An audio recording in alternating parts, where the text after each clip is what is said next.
High বন্ধুরা, কেমন আছো সবাই?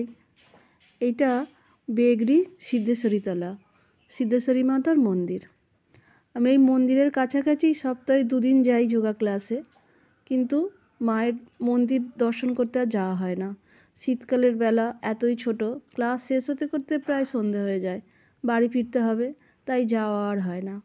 তো সোমবার দিন ক্লাস শেষ হওয়ার পরে দেখলাম অনেকটা দিনের আলো আছে, তাই একলাই চলে গেলাম মায়ের মন্দিরে মায়ের দর্শন করতে।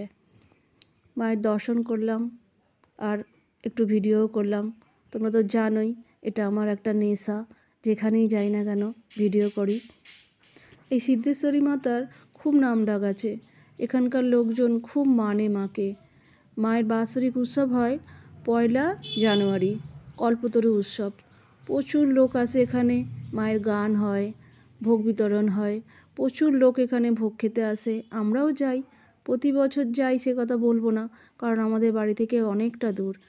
যে বছরে সঙ্গী পাই, সুযোগ হয়, যাই মায়ের দর্শন করতে, মায়ের ভোগ খেতে। মায়ের এই মন্দিরের চত্বরটা অনেকটা বড়। একটা পুকুর আছে সুন্দর করে সাজানো, স্নানের ঘাট করা আছে, একটা ছোট পার্ক আছে, বিকেলে সবাই এসে বসে। আমরাও কয়েকবার বিকেলের দিকে গিয়েছিলাম মন্দির চত্বরে বেড়াতে।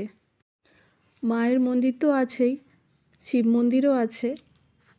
এই মন্দিরটা আমাদের বাড়ি থেকে বেশ অনেকটা দূর বলে এখানে শিব মন্দির আছে, কিন্তু আমরা কোনো শিবরাত্রিতে বা নীলের উপোসে জল ঢালতে যাওয়া হয় না, কারণ অনেকটা যেতে হয় এখান থেকে।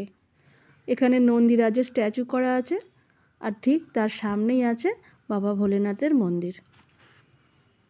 আমি যখন ভিডিওটা করছিলাম তখন চারিদিকটা প্রায় অন্ধকার মতোই হয়ে গেছে, কারণ সন্ধে হয়ে গেছিলো, তাই মন্দিরের চারপাশটাও খুব সুন্দর।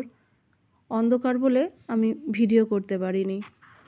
মন্দিরে তো আলো জ্বলছিল, তাই মন্দিরগুলো ভিডিও করতে পেরেছি। আর এখানে আসবো তো জানতাম না, ঠিক ছিল না, হঠাৎ করেই মন হয়েছে এখানে আসবো। নইলে বাড়ি থেকে একটু ধূপ বাতি নিয়ে আলে এখানে ধূপ বাতি জ্বেলে দিতে পারলে আরও ভালো লাগতো। যাই হোক, কিছু করার নেই, শুধু দর্শনই করলাম। বাবা ভোলেনাথের ঘরে একটা বড় ঘন্টা লাগানো আছে, আমিও একটু বাজিয়ে দিলাম আর বাবার কাছে ক্ষমা চেয়ে নিলাম ধূপবাতি জ্বালতে না পারার জন্য। যাই হোক, প্রায় অন্ধকার হয়েই গেছে, আবার বাড়ি ফিরতে হবে, অনেকটা রাস্তা, তাই বেশি সময় আর নষ্ট না করে বাড়ির দিকে রওনা হলাম। জয় মা সিদ্ধেশ্বরী, জয় বাবা ভোলেনাথ, আর সবাইকে ধন্যবাদ আমার ভিডিওটা দেখার জন্য। আর যদি কারো ভিডিওটা ভালো লাগে একটা লাইক কমেন্ট করে দিও, যাতে আমি আরও ভিডিও বানানোর উৎসাহ পাই।